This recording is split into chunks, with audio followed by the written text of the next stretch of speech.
श्री राम सभी को। आज हम जानेंगे कि सोमवती अमावस्या पर क्या करना चाहिए, कौन सी पूजा व्रत विधि है और क्या हमें उपाय करना चाहिए, और ये सब कुछ हम बताएंगे। सोमवती अमावस्या या और भी अमावस्या उस पर ये उपाय हम कर सकते हैं, यही विधि रहेगी। सोमवती अमावस्या का शास्त्र के अंदर बहुत बड़ा महत्व है। इस दिन किसी भी तीर्थ के ऊपर स्नान करने का, दान करने का, पिंडदान करने का बहुत ज़्यादा महत्व बताया गया है। तो आइए हम शुरुआत में बताते हैं कि सोमवती अमावस्या में क्या होता है। सबसे पहले आप उठकर सूर्योदय से पहले आप स्नान करें। स्नान के अंदर आप गंगा जल डाल सकते हैं। जल के अंदर गंगा जल से या और किसी तीर्थ का जल है तो वो उसमें डाल करके आप स्नान करें, इससे बहुत पुण्य की प्राप्ति होती है। नहीं तो जल के अंदर आप तुलसी की लकड़ी घुमा करके फिर निकाल लें, वापस घुमा करके, और उस पानी से स्नान किया जाए, वो भी बहुत उत्तम माना जाता है। हमारे पापों का क्षय करता है, यानी कि नाश करता है। तो सुबह आप स्नान करें, सफ़ेद या पीले वस्त्र धारण करें, गणेश जी का पूजन करें सबसे पहले, या नाम सुमिरन करें गणेश भगवान का। उसके बाद में श्री लक्ष्मी जी और नारायण की पूजा आप कर सकते हैं। शिव और माता पार्वती की पूजा आप कर सकते हैं। इनकी आप पूजन करें। मन कर्म वचन से शुद्ध रहें। पूजन के अंदर आप पंचामृत से और गंगा जल से देवों को स्नान कराएं। उन्हें फल है, फूल है, ये अर्पित करें।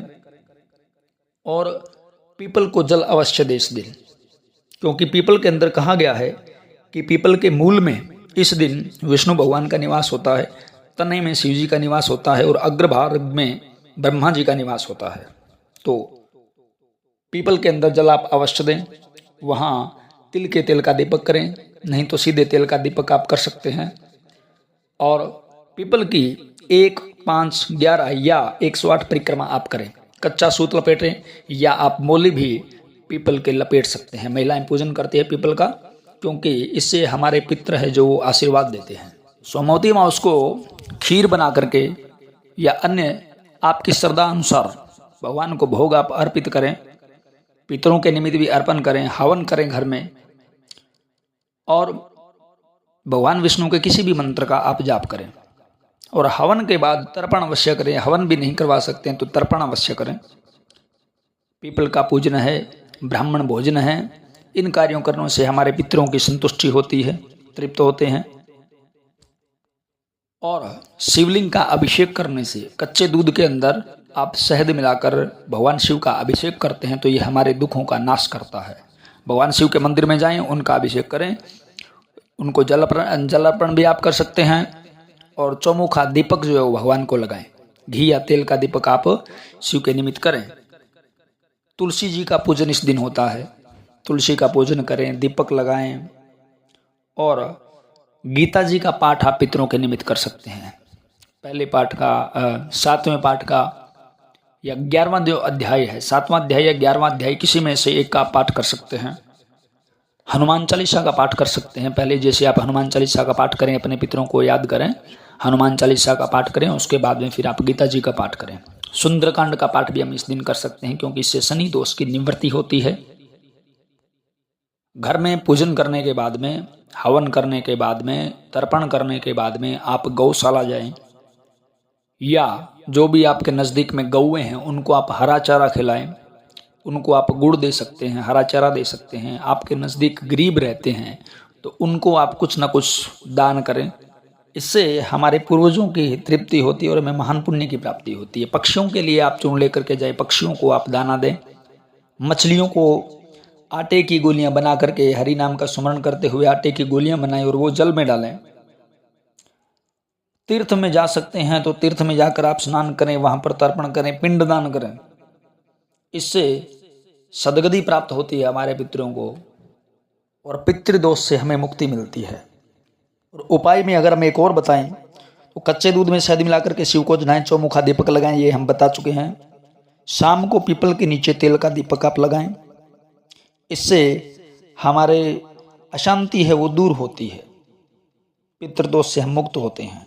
सुंदरकांड का पाठ हम इस दिन कर सकते हैं। ईशान कोण में दीपक जलाने से वास्तु दोष दूर होते हैं। और लक्ष्मी के वास के लिए लाल धागे को केसर में डाल करके, जैसे मौली भी है, केसर में डाल करके घी का दीपक करें और श्री सूक्त का पाठ करें तो लक्ष्मी का वास है वो हमारे घर में होता है। अब आते हैं कि इस दिन हमें क्या नहीं करना चाहिए। इस दिन कोई भी ऐसा कार्य जिनके अंदर जीवों की हत्या होती हो वो ना करें, भूमि छेदन भी ना करें। नए काम की शुरुआत इस दिन नहीं की जाती है। किसी भी हरे पेड़ को इस दिन नहीं काटना चाहिए। तामसिक भोजन इस दिन बिल्कुल ना करें, क्योंकि यह जो दिन होता है ये हमारे पितरों पूर्वजों के निमित्त होता है। वो आते हैं और हमारे कर्मों के निमित्त हमें आशीर्वाद दे के जाते हैं। इसीलिए इस दिन जो भी कामगार होते हैं वो कार्य की छुट्टी रखते हैं और अपने पूर्वजों पितरों के निमित्त कुछ ना कुछ वो करते हैं। पितरों के निमित्त गीता जी के 7वें और 11वें अध्याय का पाठ करने से उनको शांति मिलती है। पितृ सूक्त का पाठ भी इस दिन किया जाता है। आप संस्कृत में जानते हैं तो संस्कृत में करें, नहीं तो हिंदी में भी आप पितृ सूक्त का पाठ है वो कर सकते हैं। तो इस प्रकार पितरों से निमित्त जितने भी कार्य होते हैं वो सोमवती अमावस्या को 1000 गुना श्रेष्ठ फल प्रदान करते हैं। इसीलिए लोग इस दिन तीर्थ में, गंगा, काशी आदि में, कुरुक्षेत्र आदि में स्नान करते हैं और वहाँ अपने पूर्वजों के निमित्त पिंडदान करते हैं। इस दिन किया गया दान है वो अक्षय पुण्य देता है और हमें बहुत ज़्यादा पुण्य की प्राप्ति होती है। अगर हमारे किसी पूर्वज की हमें मृत्यु तिथि पता ना हो तो अमावस्या को हम उसका कर्म करवा सकते हैं, उसका पिंडदान जो है वो हम करवा सकते हैं, उसके निमित्त तर्पण है वो करवा सकते हैं। अमावस्या के दिन या सोमवती अमावस्या के दिन किया हुआ तर्पण उनको सही तरीके से मिलता है, उन तक पहुंचता है। और जो भी हम नारायण के प्रति करते हैं, भगवान नारायण के प्रति करते हैं, हनुमान जी के प्रति करते हैं, हमारे जो घर के कुल देवता है उनके प्रति करते हैं, वो उनके माध्यम से ही हमारे पितरों को प्राप्त होता है। इसीलिए हनुमान चालीसा, सुंदरकांड और गीता आदि का पाठ किया जाता है। और क्योंकि हमारे जो पितर होते हैं वो उन्हीं की गोद में होते हैं, तो उन्हीं की कृपा से, उन्हीं के आशीर्वाद से उनको मिलता है और हमारे पितरों को शक्ति मिलती है, जिससे वो हमारी और हमारे घर की हर प्रकार से रक्षा करते हैं। इस दिन गरीबों की सहायता, किसी अपाहिज की सहायता, अपंग की सहायता, इस प्रकार के दान करने बहुत ही अच्छे सिद्ध होते हैं, पुण्यदायक होते हैं, महान फलदायक होते हैं। और छोटा अनुष्ठान आप करवाना चाहते हैं तो ब्राह्मणों के द्वारा आप छोटा अनुष्ठान है वो भी आप करवा सकते हैं। संक्षिप्त अनुष्ठान जैसे गीता जी का पाठ है और पितृ गायत्री का पाठ है, ब्राह्मणों के द्वारा ये करवा सकते हैं। उनसे हवन और तर्पण आदि भी करवाया जाता है। अपनी सामर्थ्य के अनुसार इस पावन दिन के ऊपर हमें जरूर कुछ ना कुछ करना चाहिए। और ये करके हम अकेले पुण्य के भागी नहीं होते हैं। हमारे ऊपर जो कर्ज होता है, हमारे पितरों का, पूर्वजों का कर्ज होता है, उन्होंने जो हमारे लिए छोड़ के वो गए हैं, वो चुकाने का ये बहुत ही उत्तम दिन होता है। हमारे ऊपर बहुत प्रकार के ऋण होते हैं, जैसे प्रकृति का ऋण होता है, हम पेड़ पौधों का यूज करते हैं, लकड़ी का प्रयोग करते हैं, हमारे ऊपर प्रकृति का ऋण होता है, इसके लिए हमें पेड़ पौधे लगाने चाहिए। हमारे ऊपर माता पिता का ऋण होता है, जिनके निमित्त हमें ये कर्म करने चाहिए, उनकी सेवा करनी चाहिए। बुजुर्गों का, बड़ों का ऋण होता है, उनकी सेवा करनी चाहिए। वो पितर रूप में है तो उनके प्रति आप श्रद्धापूर्वक तर्पण आदि करें।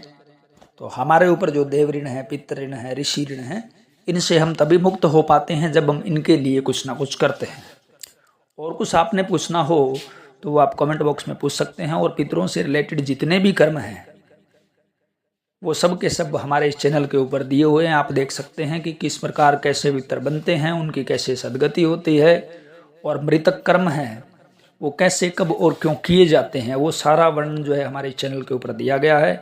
वो भी आप चैनल पर जाकर और सारी वीडियो देख सकते हैं। प्लेलिस्ट के अंदर मृतक संस्कार के अंदर सारी वीडियो दी गई है, आप वहाँ से देख सकते हैं। जय श्री राम।